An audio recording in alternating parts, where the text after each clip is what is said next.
Good morning friends, कैसे हैं आप सब। आप घर पे होंगे, सुरक्षित होंगे। तो हम केमिस्ट्री के अंदर दैनिक जीवन में रसायन पढ़ रहे थे। दैनिक जीवन में रसायन में हमने कुछ जैसे कि एक NaCl के बारे में पढ़ा था और एक हमने परिरक्षण प्रभाव के बारे में पढ़ लिया था। ठीक है, आइए उससे आगे अपनी चर्चा को और बढ़ाते हैं। और नंबर 2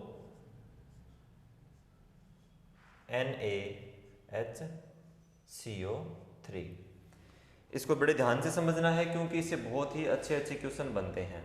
ओके, तो इसका एक होगा साधारण नाम, सिंपल नेम, साधारण नाम, और एक होगा इसका रासायनिक नाम। दो नाम होंगे, एक होगा इसका साधारण नाम और एक होगा इसका रासायनिक नाम।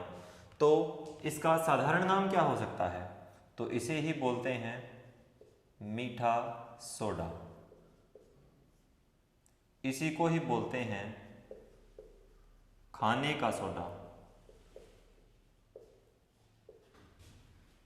इसी को ही बोलते हैं बेकिंग पाउडर। यानी कि ये इसके साधारण नाम में आते हैं, खाने का सोडा, मीठा सोडा और बेकिंग पाउडर। अब उससे आगे जांच करते हैं कि इसका रासायनिक नाम क्या है। तो बड़े ही ध्यान से समझोगे आप इसे, क्योंकि यहाँ पर हम कंफ्यूज होते हैं बहुत बार। आपको कंफ्यूज होने की बिल्कुल भी आवश्यकता नहीं है। Na यानी कि सोडियम, ये सोडियम का प्रतीक चिन्ह है। सोडियम का लैटिन नाम होता है नेट्रियम, और उस नेट्रियम के कारण इसका जो प्रतीक चिन्ह है वो क्या है? Na है। तो पहले आएगा सोडियम, एक H है। जहां पर भी आपको एक सिंगल H दिखाई दे, हाइड्रोजन परमाणु की संख्या जहां पर एक हो, वहां पर आप बिना सोचे समझे बाई लगा सकते हो। बिना सोचे समझे क्या लगा देना? बाई लगा देना। और आगे CO3 है, यानी कि इसका नाम हो जाएगा क्या? Sodium by carbonate. क्या नाम हो जाएगा इसका? Sodium by carbonate. बड़े ही ध्यान से आप इसे समझेंगे, बहुत ही प्यार से आप इसे याद भी रखेंगे, क्योंकि ये एग्जाम पॉइंट ऑफ व्यू से बहुत इंपॉर्टेंट क्वेश्चन है। यहाँ पर हम कंफ्यूज होते हैं कि इसमें बाई आएगा या नहीं आएगा। एग्जामिनर ऑप्शन ही ऐसे सेट करके देता है कि आपको ये लगता है कि इसमें तो बाई आएगा और इसमें बाई नहीं आएगा। अब हम इसके उपयोग देखते हैं। सोडियम बाइकार्बोनेट कहाँ कहाँ पे काम आता है? तो सबसे पहला, याद करो वो दिन जिस दिन मैंने आपको कार्बन डाइऑक्साइड पढ़ाई थी। उस दिन मैंने आपको ये कहा था कि अग्निशमन यंत्र यानी कि आग बुझाने में इस गैस का उपयोग होता है। अब देखिए, मैंने आज उस दिन कहा था कि अग्निशमन यंत्र जो नाम है वो 3 बार आएगा, उसके बाद नहीं आएगा। तो आज वो दूसरी जगह है जहां पर वो अग्निशमन यंत्र नाम आने वाला है। तो अग्निशमन यंत्र में प्रयुक्त जो रसायन होता है उसका नाम भी क्या होता है? उसका नाम क्या होता है? NaHCO3, यानी कि सोडियम बाइकार्बोनेट। दूसरा जो इसका उपयोग होगा वो होगा एंटी एसिड के रूप में। एंटी एसिड बोल सकते हो, यानी कि प्रति अम्ल। प्रति अम्ल का मतलब ये है कि ये जो पदार्थ है वो अम्ल के विरुद्ध कार्य करता है। अगर मान लो पेट में अम्लीयता की मात्रा बढ़ गई, हम बोलते हैं ना कि एसिडिटी हो गई। क्या हो गई?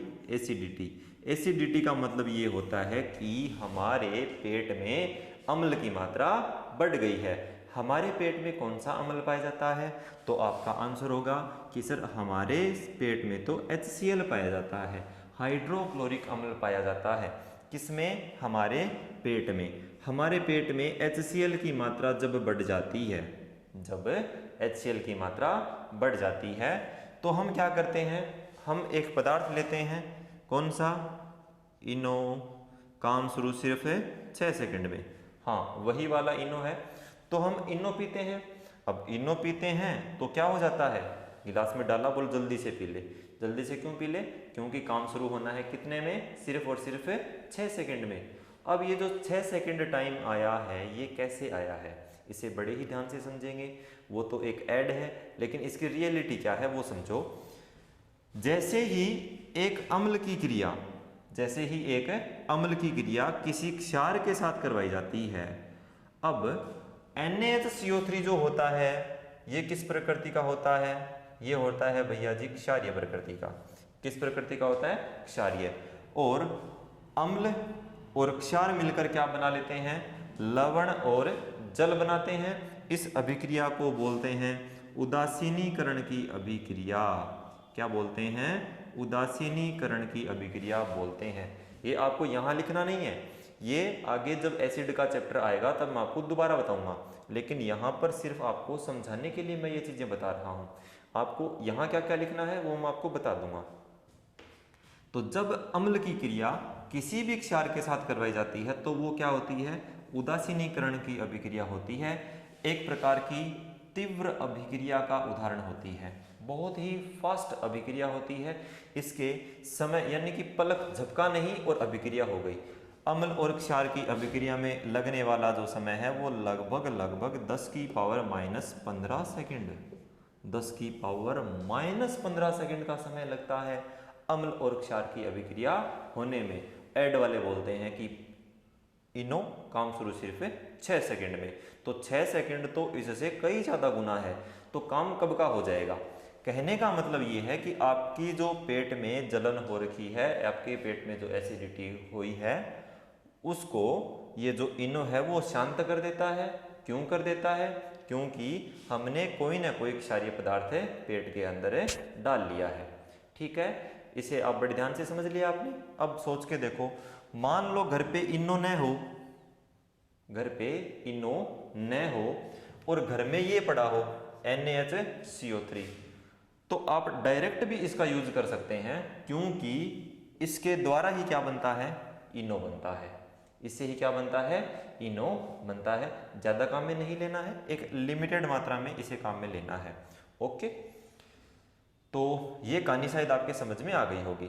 तो पहला उपयोग है इसका, अब आपको सिर्फ इतना लिखना है, अग्निशमन्यंत्र निर्माण में। दूसरा, एंटी एसिड के रूप में। तीसरा, इनो जैसे फ्रूट साल्ट यानी कि फल लवण, इसे आप फल लवण भी बोल सकते हो।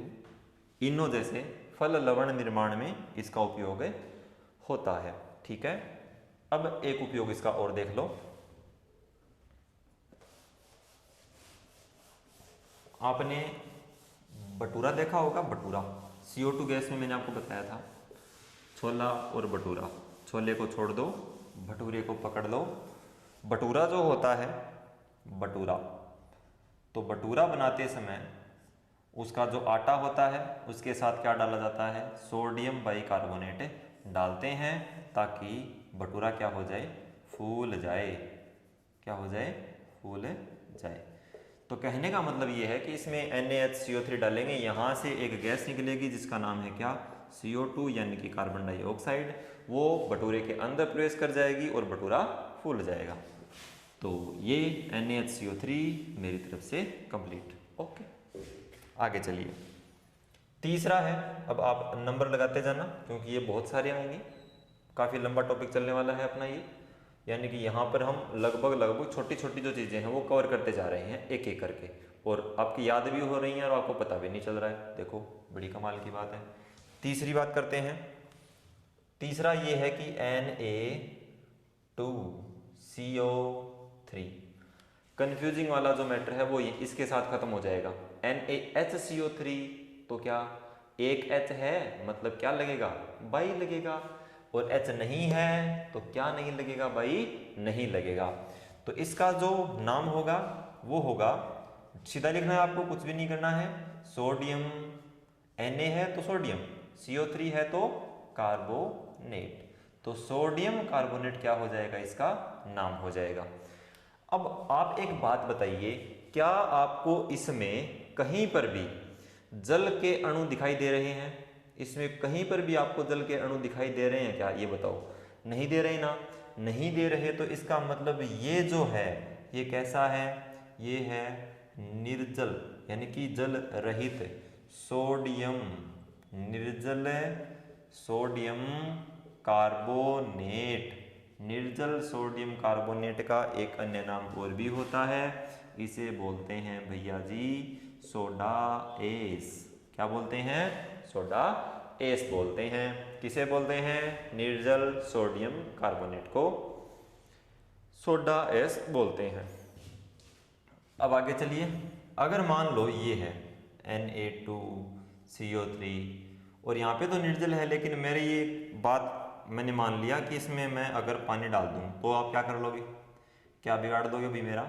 अगर मैं इसके अंदर 10 जल के अणु डाल दूँ तो आप कहेंगे सर कुछ नहीं बिगाड़ेंगे, लेकिन हम इसका बहुत कुछ बिगाड़ेंगे। इसका क्या बिगाड़ेंगे? इसका नाम हम दूसरा बिगाड़ देंगे। इसका नाम हम लिख देंगे, अब ये हो गया है धावन सोडा। क्या हो गया है? धावन सोडा कह दो, चाहे आप इसे बोल दो कपड़े धोने का सोडा। आप इसे धावन सोडा भी बोल सकते हो, आप इसे कपड़े धोने का सोडा भी बोल सकते हो। ठीक है, ये हो गए इसके अन्य नाम। ये जो निर्जल सोडियम कार्बोनेट है इसका एक उपयोग करते हैं, कहाँ करते हैं? जल के मृदुकरण में इसका उपयोग करते हैं। कहाँ करते हैं? जल के मृदुकरण में इसका उपयोग करते हैं। तो आपको दोनों तीनों ही ध्यान में रखने हैं, एक ये धावन सोडा, एक निर्जल सोडियम कार्बोनेट सोडा एस कहलाता है। ऐसे याद रख लेना, पानी के बिना ये जो सोडियम कार्बोनेट होता है वो क्या करता है? एस करता है। एस की जिंदगी जीता है कौन? Sodium carbonate. किसके बिना? पानी के बिना। तो ये यहाँ पे क्या आ जाएगा? एस आ जाएगा। एस यानी कि आराम फरमाना। आगे देखिए, अगला नंबर आप लगाते जाना अपने हिसाब से। मेरे हिसाब से चौथा होगा शायद। एक NaCl पढ़ लिया, एक NaHCO3 पढ़ लिया, एक NaCl पढ़ लिया। अब नंबर नेक्स्ट यानी कि 4 नंबर है आपका, जिसे मैं लिखूंगा NaOH। NaOH। सबसे पहले हमने NaCl पढ़ा था, अब है NaOH। देखिएगा ये जो NaOH होता है ना, ये जो NaOH होता है इसका नाम क्या है? अब इसका भी साधारण नाम होगा, तो एक होगा रासायनिक नाम। रासायनिक नाम तो पहले लिख लेते हैं, पहले हम इसका लिखते हैं रासायनिक नाम। तो रासायनिक नाम होगा Na यानी कि सोडियम और OH यानी कि हाइड्रोक्साइड। हाइड्रोक्साइड, तो सोडियम हाइड्रोक्साइड क्या हो गया? इसका रासायनिक नाम हो गया है। फिर बात करते हैं साधारण नाम की। साधारण नाम, तो इसका साधारण नाम क्या होता है? NaOH है तो इसका साधारण नाम होगा भैया जी कास्टिक सोडा। क्या नाम होगा? कास्टिक सोडा इसका साधारण नाम होगा। अब ये NaOH कहाँ काम आता है? NaOH जो होता है ना, ध्यान रखेंगे आप, ये एक प्रबलतम क्षार होता है। क्या होता है ये? प्रबलतम क्षार का उदाहरण होता है ये। वैसे तो जहाँ पे हम एसिड एंड बेस का टॉपिक पढ़ेंगे वहाँ पर इसके बारे में चर्चा करेंगे कि प्रबलतम क्षार कहाँ बनता है, कितनी इसकी pH वैल्यू होती है, वो सारी चीज़ें हम एसिड और बेस के चैप्टर में पढ़ेंगे। लेकिन यहाँ आपको इतना एक बार छोटी छोटी चीज़ें आप पढ़ते जाइए ताकि आगे जाके हम उनका संश्लेषण करके और उनको एक जगह पे कर सकें। ठीक है, तो इसे समझेंगे। प्रबलतम क्षार होता है। ये जो NaOH होता है ना, ये दाहक प्रकृति का होता है। कैसा होता है? दाहक प्रकृति का होता है। आप प्रकृति नहीं कहेंगे, ये ऐसे लिखेंगे दाहक होता है, क्योंकि प्रकृति तो इसकी क्षारीय होती है। ठीक है, तो कैसा होता है? ये दाहक होता है। दाहक का मतलब क्या होता है? दाहक का मतलब होता है कि ये जो हमारी त्वचा होती है ना, चमड़ी जिसे हम अपनी त्वचा बोलते हैं, ये प्यारी प्यारी जो सॉफ्ट स्किन है अपनी, इसे जब हम कपड़े धोते हैं ना, तो कपड़े धोते समय कईयों की जो त्वचा होती है वो बहुत ही क्या होती है? सेंसिटिव होती है, वो जल जाती है। वो किसके कारण जलती है? तो आपका आंसर होगा NaOH के कारण जल जाती है। तो त्वचा को यानी कि चमड़ी को जला देता है। कौन जला देता है? NaOH जला देता है। क्यों जला देता है? क्योंकि इसके अंदर क्या है? सोडियम है। आगे चलते हैं। NaOH का उपयोग कहाँ पे करते हैं? तो इसका उपयोग हम करते हैं साबुन निर्माण में करते हैं, लेकिन साबुन भी कैसा? कठोर साबुन के निर्माण में इसका उपयोग हमें करते हैं। अभी तक हमने साबुन और अपमार्जक पढ़े नहीं हैं। जब हम साबुन और अपमार्जक पढ़ेंगे तो वहाँ पर इस NaOH को साबुन के निर्माण में काम में लेंगे, डोंट वरी। ये है आपका NaOH, ठीक है। तो इतना ही इसमें आपको ध्यान में रखना है। आगे चलते हैं।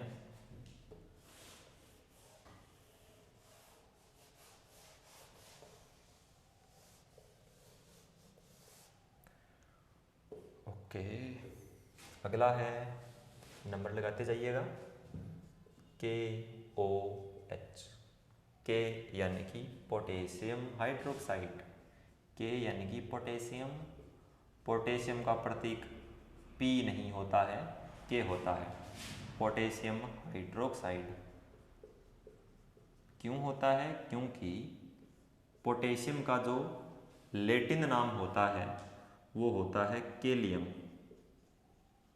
क्या होता है? केलियम। तो इसके अकॉर्डिंग इसका नाम क्या पड़ गया?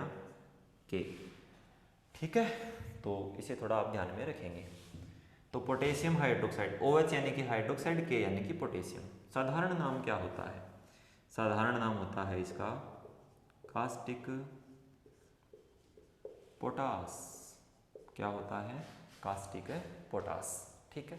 तो इतना आप इसमें ध्यान में रखेंगे कि इसका साधारण नाम क्या है, इसका रासायनिक नाम क्या है, ठीक है। इससे आगे चलते हैं। इसका जो उपयोग है वो मृदु साबुन निर्माण में होता है। बस इसका आप एक ही उपयोग ध्यान में रखेंगे, मृदु साबुन के निर्माण में इसका उपयोग होता है। कहाँ होता है? मृदु साबुन के निर्माण में इसका उपयोग होता है, ठीक है। ओके, अब नेक्स्ट, बस छोटी छोटी चीज़ें हैं, आप इन्हें पढ़ते जाइए, लिखते जाइए साथ साथ में, और इनको रिपीट करना एक दो बार, याद हो जाएंगे आराम से। बहुत ही इजी हैं, ठीक है। अगला अब देखिए, चांदी से बने हुए कुछ एक यौगिक देखते हैं, जैसे कि होता है AgBr। इसका नाम क्या होता है? AgBr का नाम होता है सिल्वर ब्रोमाइड। सिल्वर यानी कि चांदी, Ag अर्जेंटिनम, अर्जेंटिनम यानी कि चांदी, चांदी, Br यानी कि ब्रोमाइड। तो सिल्वर ब्रोमाइड क्या होता है? इसका नाम होता है। AgBr जो होता है उसका उपयोग हम कहाँ करते हैं? तो उसका उपयोग हम करते हैं फोटोग्राफी में। कहाँ उपयोग करते हैं इसका? फोटोग्राफी में इसका उपयोग करते हैं। Next, AgNO3। Ag का मतलब पता ही आपको, सिल्वर होगा, NO3 यानी कि नाइट्रेट, तो सिल्वर नाइट्रेट। सिल्वर नाइट्रेट को हम लूनर कास्टिक भी कहते हैं। क्या कहते हैं इसे? लूनर कास्टिक भी कहते हैं। किसे कहते हैं लूनर कास्टिक? AgNO3 को लूनर कास्टिक भी कहते हैं। इसका उपयोग हम कहाँ करते हैं? तो जब हम वोट डालने जाते हैं तो वोट डालते ही जो उसके अंदर बैठा जो एक अधिकारी होता है वो आपके इस उंगली के ऊपर एक स्याही से निशान करता है। उस स्याही को हम बोलते हैं वोटर इंक बोल देते हैं, मिटने वाली स्याही बोल देते हैं, यानी कि एमिट स्याही। जो स्याही मिटती नहीं है वो हो गई क्या? एमिट स्याही। तो एमिट स्याही बनाने में AgNO3 का उपयोग हमें करते हैं। तीसरा देखते हैं Ag से बना हुआ AgI। Ag का मतलब क्या होता है? सिल्वर। I का मतलब क्या होता है? Iodide, silver iodide. बहुत ही रोचक है। कैसे? AgI का उपयोग हम कहाँ करते हैं? तो मान लो बारिश नहीं हो रही है, इंद्र भगवान प्रसन्न नहीं हो रहे हैं, बारिश नहीं कर रहे हैं, तो हम जाएंगे बादलों के ऊपर और AgI का छिड़काव करके आएंगे, तो फिर क्या होने लगेगी? कृत्रिम वर्षा होने लगेगी। आजकल बहुत सारे स्थानों पर इससे वर्षा करवाने लगे हैं, ठीक है। तो कृत्रिम वर्षा करवाने में ये उपयोगी है, ठीक है। तो ये जो 5-6 हमने पढ़े हैं, उम्मीद है कि ये आपके समझ में आए होंगे। आप एक बार इसका स्क्रीनशॉट वगैरह ले सकते हैं। ओके, ले लिया होगा।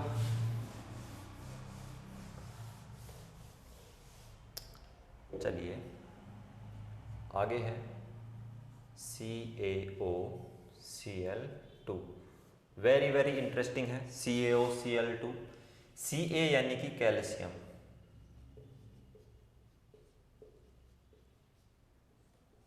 अकेला O है यानी कि ऑक्सी,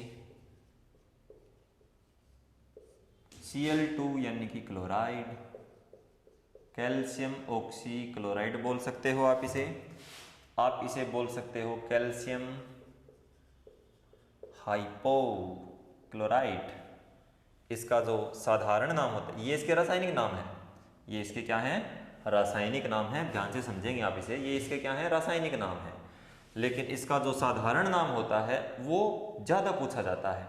इसका जो साधारण नाम होता है वो होता है भैया जी विरंजक चूर्ण। क्या होता है, विरंजक चूर्ण होता है इसका साधारण नाम। वेरी वेरी मोस्ट इंपॉर्टेंट है। अपने माइंड को थोड़ा रिवाइंड कीजिए। माइंड को जब आप थोड़ा रिवाइंड करेंगे तो आप पाएंगे कि हमने एक जगह पे चारकोल पढ़ा था, और जब हमने चारकोल पढ़ा था तो मैंने आपको एक बात बताई थी कि पानी जो होता है वो 3 तरीके से अशुद्ध होता है। पहला, जब उसमें धूल मिट्टी के कण घुले हुए हों। दूसरा ये था कि जब उसमें कोई जीवाणु पड़ गए हों।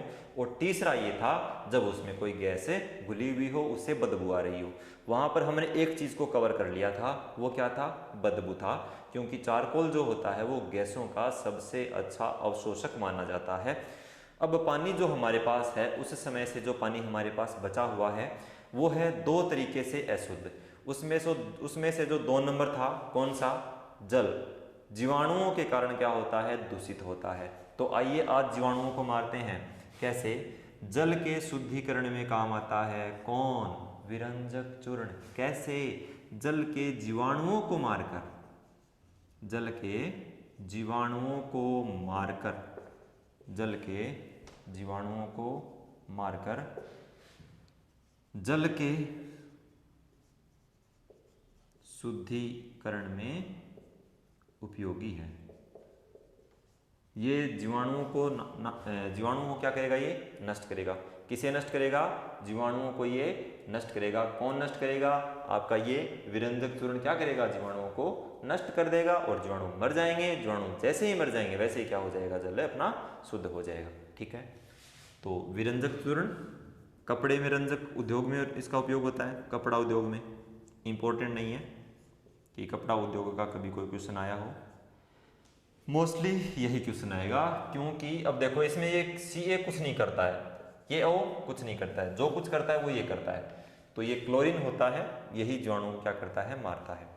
ठीक है, तो आज के लिए इतना ही रहने देते हैं। बाकी जो अपना इससे आगे जो पार्ट चलेगा वो हम नेक्स्ट क्लास में कवर करेंगे। ठीक है भैया, टेक केयर।